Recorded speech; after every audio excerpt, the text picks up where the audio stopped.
right, you are joining Stacy Nelson. That's me, Calories and Wine.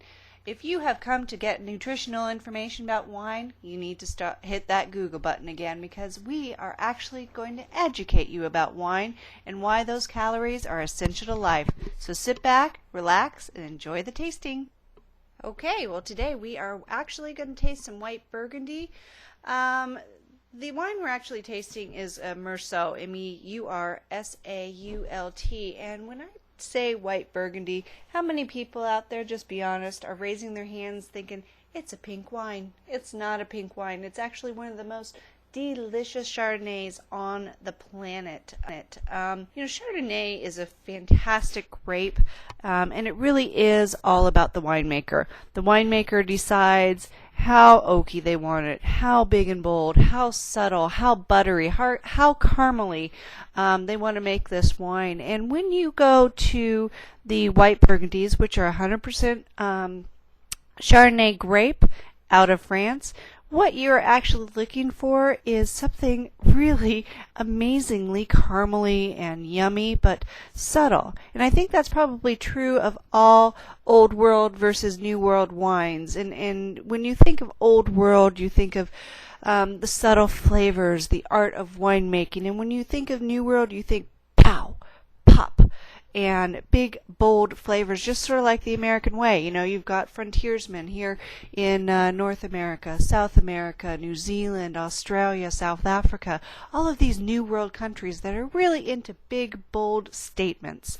And then you've got people making wine from Germany, from France, from Italy, from Spain, these really beautiful, deeper, more traditional wines, and I'm sure, traditional is probably not the best way to say it, but their flavors tend to be a little bit more subtle. Some of the wineries are kind of joining the bandwagon, getting in with these big flavors because that's what the consumers are asking for. But Old World wines really are created to be drunk with food. Not something that I'm a big fan of. I tend to just want to drink, which is why those New World wines are so popular over here, because people sit around, they have a glass of wine.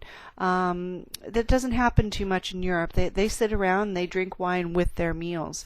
So when I'm talking about Chardonnay, more often than not, I'm going to drink a French one, only because I don't care so much for the big, bold flavors when it comes to my whites. I really like to have a little bit more complexity, something that you have to dive into and search out and see. It's something that in a red wine you don't necessarily need to have, because red wines are just going to naturally be a little bit more deep, at least in my mind. I'm sure I'll get comments from you guys out there.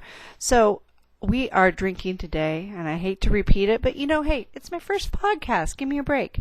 This is a 2004 Meursault, and if you go to my site at www.caloriesinwine.net, you will actually see a picture of the bottle listed there.